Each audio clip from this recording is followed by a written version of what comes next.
Thank you, Kimmo, for the detailed introduction, and thank you all for being here.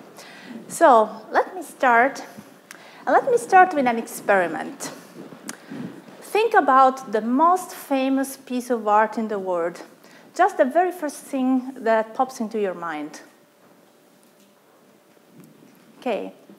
Now, I'm pretty sure that most of you have thought of the Mona Lisa. Perhaps not everyone, most of you. And indeed, this is the best known, the most visited, even the most parodied work of art in the world. But as impressive and valuable the Mona Lisa is, Leonardo da Vinci, and probably no art historian a few centuries ago, would have predicted what happens every day at the Louvre. And if you've been there, you know what I'm talking about, right? You have to experience a lot of crowds, a lot of elbowing, just to watch for a couple of seconds, to see for a couple of seconds this painting.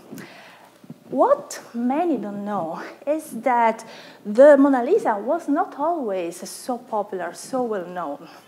At the beginning of the century, it was stolen, and then after that, it became popular and successful. And actually, it took 3 days to the museum, to the Louvre, to realize that the painting had disappeared after it was stolen. Then the story of the theft hit a lot of newspapers. People started talking. The painting was found again, was found in Italy, and a big debate started whether the painting should stay in Italy or should be given back to Paris. And after that, when the painting appeared again at the Louvre, a lot of people went there and started visiting the Mona Lisa because it must have been a wonderful painting to have so much resonance, so much popularity. So this story highlights the difference between performance and success, which is the premise of my research, of our research. So the physical painting of Mona Lisa, really the stroke, the mixture of colors, so the artwork itself is a product of Da Vinci's performance. On the other hand, the crowds every day at the Louvre are a reflection of how society perceives this performance. It's a reflection of the success of the painting. So in other words, performance is about what you do. It's your painting, it's your paper, it's your tweet. Instead, success is about us. It's about society. It reflects what we think of your performance,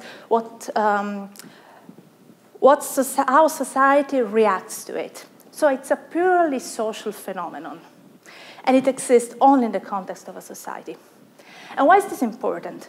It's important because performance and success are linked, but we don't know how exactly they are linked. We are not sure that if you do something good, automatically you're going to be successful. Or if everything that is successful is also good. So, and there are, for example, very beautiful works, experiments that show that this link between performance and success this link is not trivial. For example, Salganic, Dodds, and Watts, in a controlled experiment a few years ago, about 10 years ago, created some music universes, parallel, not talking to each other. It's like you have 10 different planets with 10 different versions of YouTube, but they put exactly the same songs in these universes. And what happened is that the best song in one universe could be the worst song in the other one, where best and worst means how many people like it, download it, listen to it. So basically, if we believe that there is the best song in the world, that there is just best performance, we cannot measure that quality by looking at the reaction of people. This was a small experiment a few years ago, but there's more and more evidence that this link between performance and success is far from being understood.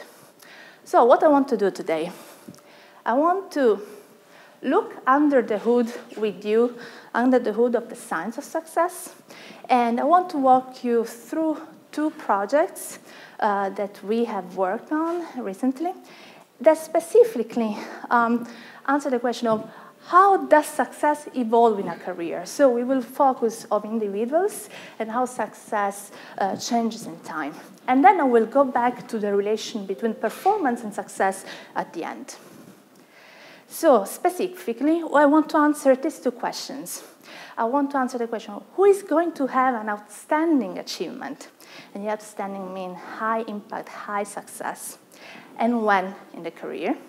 And we will look into this with 2 different venues that are different from each other, science and art.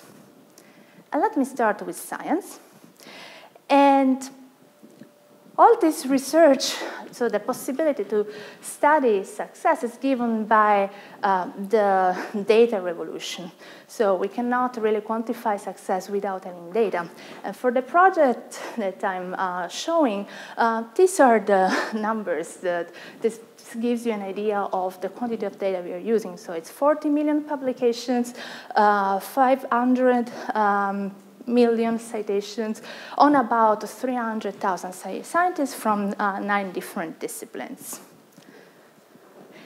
And what we can do with these big databases of publications is reconstruct the career of a scientist. So for example, I take all the publications, these are different publications of a scientist. This scientist is actually Richard Feynman, the famous American physicist that worked on quantum electrodynamics. And over time, we look at all the papers that he published. And on the y-axis here, the peaks show the impact of the discoveries of Feynman. And you can see that there are smaller discoveries, but there are also huge peaks. And they signal when a big discovery was done. In this case, you immediately identify the hit of Feynman here. But we can do the same for all the scientists in our data set. So for Kenneth Wilson, Jonathan Foley, and so on. And then when we study all the scientists together and look at their best discovery and want to understand how this discovery emerges, something surprising, of course. We came across something surprising. Let's see what it is. All these careers look different, with valleys and peaks of impact. To identify outstanding discoveries, the team focused on the highest impact publication by each scientist, shown here by the red dots. The data showed that scientists tend to make major discoveries when they are young. This finding matches previous research on creativity. For example, the first line here represents a career of 23 years. This scientist published his breakout paper in year 5. The second line represents a 14-year career, with the highest impact work published in the first year. But when the team examined the reason behind early creative success, they stumbled across something that surprised them. Scientists are simply more productive when they are young, giving them a higher chance of producing that big hit in their early years. If we ignore the timing and only look at the position of the highest impact paper in the sequence of a scientist's publications, we see that the highest impact paper can be, with the same probability, anywhere in the sequence of papers published. It could be the first publication, it could appear mid-career, or it could be a scientist's last work. In other words, impact is randomly distributed within a scientist's body of work, regardless of discipline, a result the team named the random impact rule.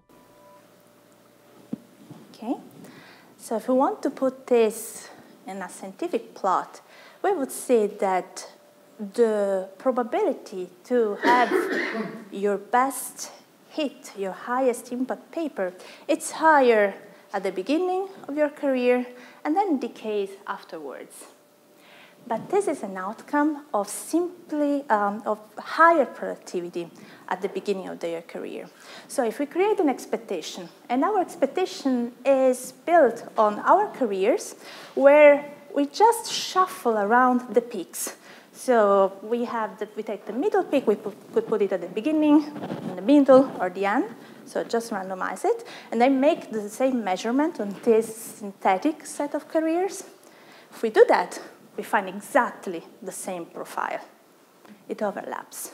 So, and this is simple. If you buy 10 tickets of the lottery in 1 year, and then 1 ticket on the second year, the probability to be a winner of the lottery is higher in the first year, just because you just bought more tickets, right? The same here. If you publish more, then you are more likely to have your best paper in your window of enhanced productivity. But if we forget time, we just look at all the works of a scientist. Each work has the same probability to be the best one. And don't take the shape of the curve too seriously. So 20 years is not a magic number. This window can change based on the discipline, based on the data set. But what doesn't change is the difference with the null model, with the randomized careers. So it's the probability of having a best hit exclusively depends on the productivity of a scientist. So if we put all the scientists together, the best hit can be really distributed anywhere. Here we have the beginning of a career, then we have the end, and you see red peaks everywhere. And we have also anecdotal evidence that this is true. And I want to report here these 2 examples. So Frank Wilczek is a Nobel laureate, and he won the Nobel Prize for discovery published in the very first paper he had. So he was still a PhD student. John Biffen won the Nobel Prize in chemistry in 2002, and he won it for work that he did after he was forced to retire, and he moved from Yale to Virginia Tech to continue his experiments. So bottom line, there is always hope if you don't give up, so if you sustain productivity. So what I showed you here is that impact is random within a career. Let me say that this is not specific of science. It happens also in other venues, like in business. We have high achievers when they are young, like Mark Zuckerberg, but also the founder of IBM, who founded it when he was 60. So impact can occur really at any time. But I'm talking about impact within a career. We also know that there are differences between scientists. We have scientists like Einstein, like Feynman, along with scientists that do valuable work but that don't reach or don't have so many discoveries as they did. So, and this is reflected when we look at careers of scientists. There are scientists that have systematically high impact, like the guy on the right for you, and there are scientists that never really go high in terms of citations and systematically lower impact. So what we wanted to do is reconciling the randomness of impact, the random impact rule, with the possibility of having different careers. Let me say that this is possible, so we can work out a model that shows that the impact of a paper of a scientist is always the combination of 2 factors. One, which is a luck factor. It's the same for all scientists. It's like rolling a die. Another one, instead, that depends on the researcher. We call it researcher Q. So what we do is untangling these 2 factors to understand and reproduce the up and downs of a scientific career. And so The model is based on this equation, and what it does is assigning a Q that could be high or could be low to each scientist. And then for each paper, we really roll a die. Okay, so those are the numbers fluctuating. And you see that simply, or unsurprisingly, if you have a high Q, you also have a higher peak than the other guy. Means that to have a high impact discovery, you need to have a high Q, but also you need to be lucky. So you need to sustain your productivity. We cannot have high impact discoveries if one of the two elements is missing. And this basically gives us, this model gives us a quantitative framework to predict, to understand impact factors, the evolution of a career, and a number of metrics. If you are interested, you find all the details in the paper that we published. I won't go into that here. But if you don't want to read the paper, but you want to have an overview of the entire project, we have YouTube video we created together with Nature, where the project is described in some more detail. You can find a link to the video here, and you saw an extract of it. So let's go to our questions. We're asking, who is going to have an outstanding achievement? These are landed key scientists with high Q, and when? Randomly within their career. And let me move here to another venue, to art, which is a different animal. And also in this case, let me start with an experiment. So one of these two paintings was done by a toddler. The other one is instead a piece of modern art from a natural artist. Now, how many of you think that this was done by a toddler? Okay, a couple. How many think that that one was done by a toddler? Okay, probably it's 60% more for 60% for that and 40% for this. Turns out that it's the opposite. So the first painting was done by an artist, and the second one was done by a toddler. So determining which work was created by a better artist is often a tricky proposition. Here, I don't want to say that any toddler could make art. So this is not my point. My point is that when one misses information about the context, as you did in this case, it's hard to measure performance. It's hard to measure the quality of a painting. And so what we do, especially for art, is relying on social signatures to evaluate art, and even to establish a market price for paintings in this case. So prestige, evolution of prestige in art is strongly shaped by social phenomena. And this is very well illustrated by the story of Jean-Michel Basquiat, that probably many of you have heard of. It was very famous in the 80s, so his fame started in the 80s. It dominated the graffiti art scene in Lower Manhattan. And yeah, it created a lot of graffitis that were then later exhibited in galleries and sold for millions. What many don't know is that Jean-Michel Basquiat didn't start as a solo artist, but he started his career with ideas. So actually, all the graffitis that are attributed to Basquiat are created under the tag Samo. And under this tag, there were both Al Diaz and Jean-Michel Basquiat working together.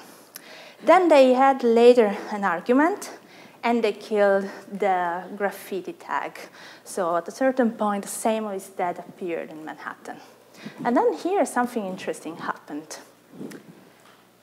Diaz continued his career until today, yet never became successful. While Basquiat had a stellar career, And just a few months ago, one of his works was sold for $110 million in the auction market. So these are the same artists. They started with the same works. The same works were exhibited in galleries. So what is that made Jean-Michel Basquiat so different?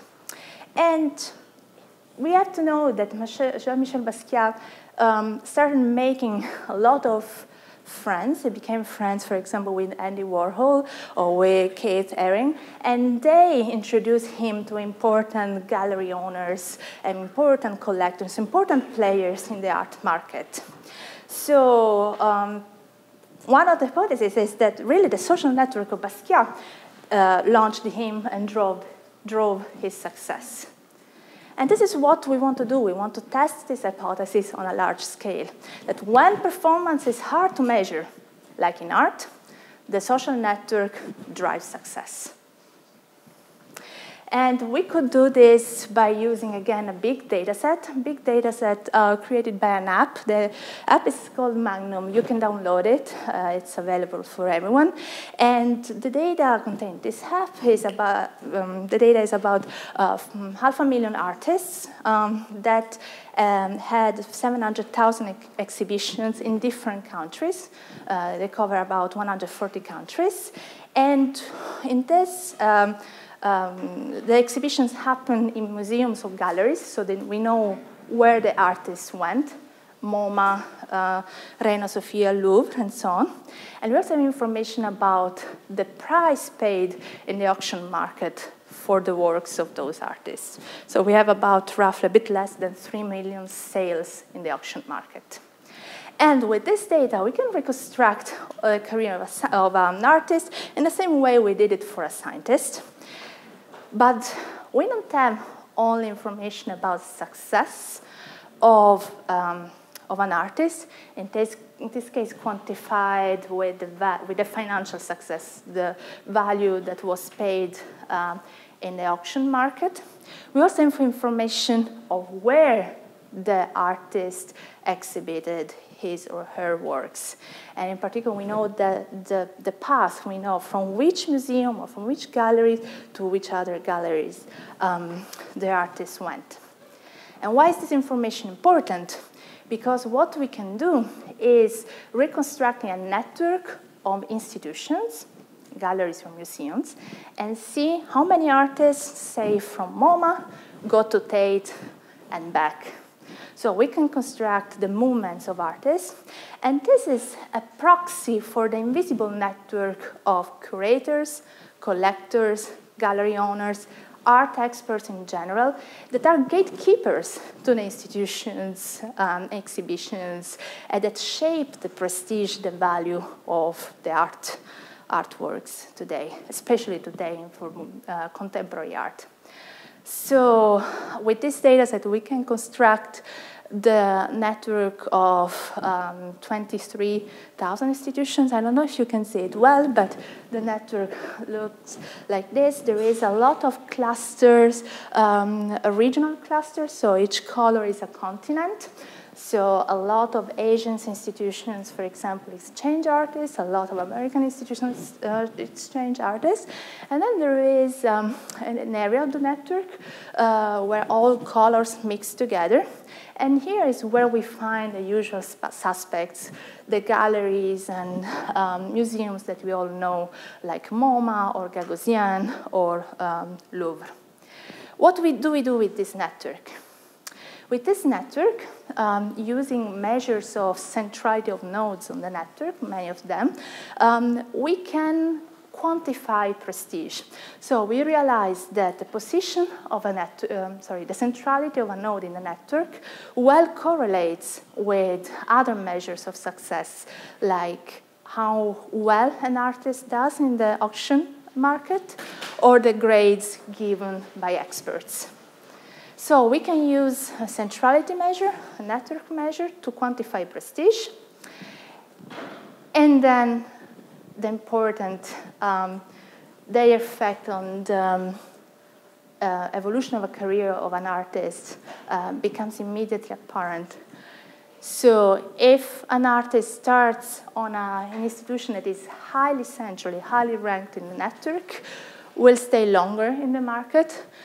The probability of staying 30 years is much higher than the probability of staying for the same length in the system by an artist that starts in a non-central institution. And artists that start in high prestige institution tend to continue their entire life, stay in prestige institutions. So if you start at MoMA, you can be certain that you will do at least another couple of exhibitions at places like MoMA. Instead, if you start low, occasionally you go high, but this is very rare. So if we look at all the artists together, those that will start in low prestige institution grow overall in their career, but their ending point is much lower than the artists that start in high prestige institutions. So basically, where you start, simply where you do your first 2-3 exhibitions, matters a lot for the evolution of a 30-year, 20-year career. And this is not only, one could say, okay, we don't care about prestige of an institution, we just want to have good artists, but where you start also correlates with number of exhibitions that you can do, number of foreign exhibitions, number of museums, exhibitions and acquisition, or even how well you do in the auction market. So what we want to do is understanding this evolution of prestige in a career. And I won't go much into details, but let me say that it's not sufficient to know information about the links of the network. It's not sufficient to know where the artists that exhibit at MoMA come from, because if we use only this information, then we end up having careers that look all the same at the end. So no matter where you start, you end up in the same prestige level. What is important is a memory effect. And memory effect is quantified here by the fact that you accumulate reputation. So you have to stay more and more in high prestige institution to have the chance to move to a high prestige institution. So if we use a memory effect, for those that are familiar with this formula, we use a random walk with memory. Then the model reproduces the lock-in effect. So memory and reputation is important for the evolution of a career. And this model basically allows us to say where you end up in terms of prestige by looking at the first 10 exhibitions that you do. And it works remarkably well at the individual level, not just at the aggregated level. OK, so important take-home message. Who is going to have an outstanding achievement in the case of art? These are artists who start in high prestige central institutions in this network. And when this happens, especially at the end of their career, where there is a strong dependence on the initial conditions. So I showed here two projects, a lot of results, but there is really one message that I want you to leave with, to remember from this half an hour. So I showed here, I said that there is a difference between performance and success, and I showed you models of evolution of career success. And there is a reason why we focus more on success and less on performance in general, because success is much easier to quantify. We collect the fingerprints, the digital fingerprints that society lives around, that we all live around us, to quantify success. So it's easier for a reason. But we have to remember that success is not performance. They are linked, but we don't know how. We have to understand how this interaction works. We have to try to reverse engineering success to go closer and closer to measures of performance. So what I think we need to do as scientists, and particularly as a scientist working on complexity and data, we need to understand the social phenomena behind success, and we need to understand all the biases that we have in attributing success. And I think we need mechanistic models to do that, not simply things that fit well together, but we have no idea about. And I really think we have a moral duty of doing this. So let me thank the village, because it takes a village to do all this work. And we have the different teams working on science and art. And thank you all for being here.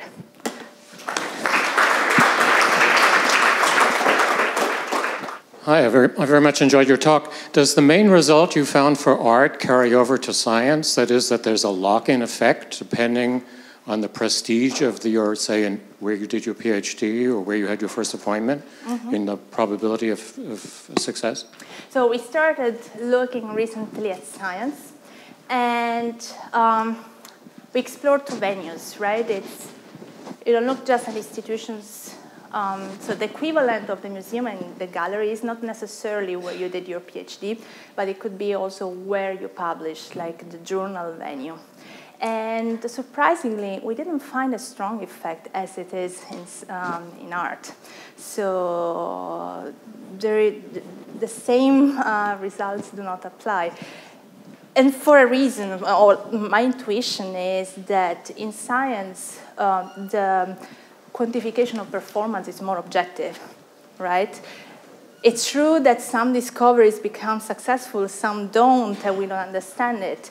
But it's true that as scientists, we believe that some paper is not good, right? And someone else would say, yeah, it's not too bad. But it's rare that a Nobel Prize discovery is considered crap, right? So quality is really more objective, although with fluctuations. And now we're looking at this also for movies and all an entire spectrum of artistic careers to understand if what are the differences, what is the balance between social phenomena and intrinsic quality in different creative venues. Thank you very much, Roberta. To add to that, the other difference, if I got it all correctly, is that the memory effect is absent in the scientific area because the randomness that you showed, whereas in art, apparently there is a memory, there is an inertia. And that could be also because that success in art might be more social and more subjective compared to success in scientific areas. Is that correct? Yes, but let me take a note. Yeah, so here there is a memory effect in terms of prestige. So where you go next, so the entire history matters for where you go next. This doesn't matter in scientific careers for citations. However, if we forget the institutions, for artists. We just look at their artworks and when they were created.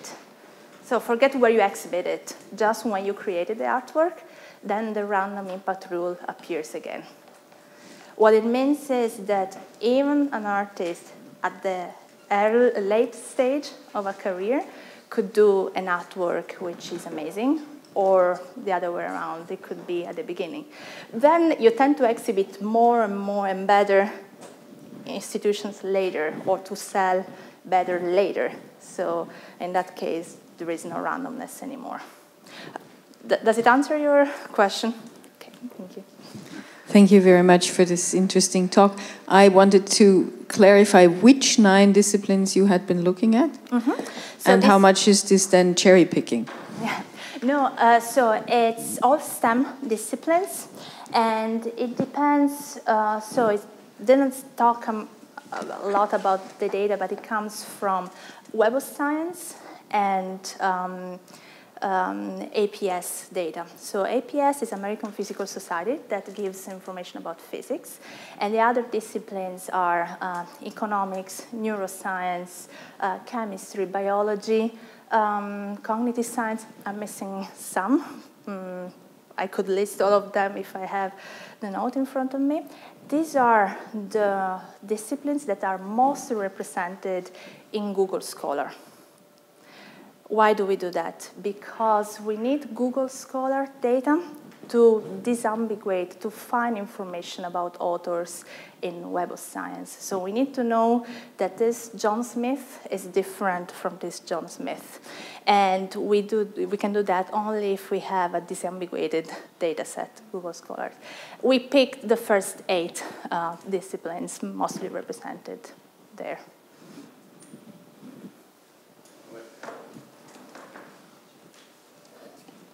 Let me add, these are disciplines that have very different number of citations. So the average number of citations in biology is much higher, for example, than in neuroscience or cognitive science. So in theory, the principle, there are different data sets. Mm-hmm. Hello, thanks for your talk. I just wanted to add an experience. I did a PhD on perfection and performance, and so from this point of view on musicians, doing interviews with musicians. So I've seen now a career of a friend at the opera, and that matches so perfectly. And I think also it goes together what Geoffrey said, that all the institutions. Being in the central cities where you have to go from, and as you said, like stay there. And so thanks, yeah, that highlights a real experience. That's nice, thank you.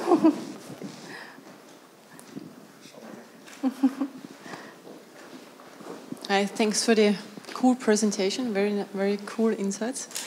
I was just curious because you mentioned this graffiti artist that he collaborated with Warhol and all these amazing artists. And did you, by any chance, in the terms of the science field, did you look at when there were the peaks with the highly successful papers? Did you look at the collaboration patterns in there? Because I would assume there were some cool collaborations there going on as well. Yeah, definitely. So. Teamwork in science is super important. So what we did is checking that you don't have systematically important collaborations in a phase of your career, right? So a collaboration might be important, but doesn't happen systematically in the middle of the career, at the end of the career, or the beginning. So from this point of view, the random impact rule is there. We do know that teams are, the output of teams is better in terms of success. It's more successful than the output of solo authors or 2 single authors. So there is nice work done by, for example, Brian Uzzi that shows that team science works better. We haven't understood exactly the recipe of putting together a team. So what I showed you here is not affected by the collaboration networks, but we don't know really the dynamics of how that happens. Okay, any further questions, comments over there? But if I may add something, so there is something that we started looking at, and it's the role of chaperones, of how people are brought in a discipline. So, for example, we started with this funny question: do you need to have published in Nature to publish in Nature? It means, do you need to have published in Nature with someone like a mentor, an advisor, a chaperone to publish again as principal investigator? And the answer is yes, you need that. It's very important in interdisciplinary journals, less important in disciplinary journals. And we are looking into this kind of collaborations. Thank you. Thank you very much for the presentation. My question is about your finding that a scientist is more likely to make a more impactful publication early in her career.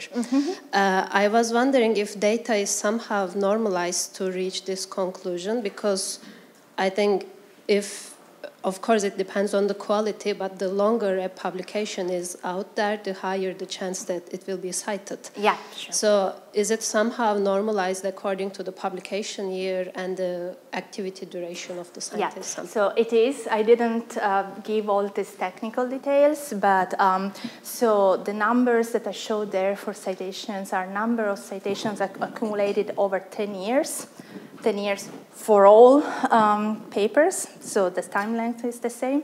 Not only that, there is a control and normalization based on the year of publications. We know that there is an inflation for citations. Einstein in 1905 got, I don't know, about 50 citations for the work on relativity. They are equivalent to 10,000 today, just making up numbers, but to give an idea. So we have to normalize based on this time effect, and we did it, so there is a way to do that. Yeah. Actually, there is fantastic work done from the Indiana group on this, on how to take rescale citations over time and between disciplines. They are really the leaders, the experts on this.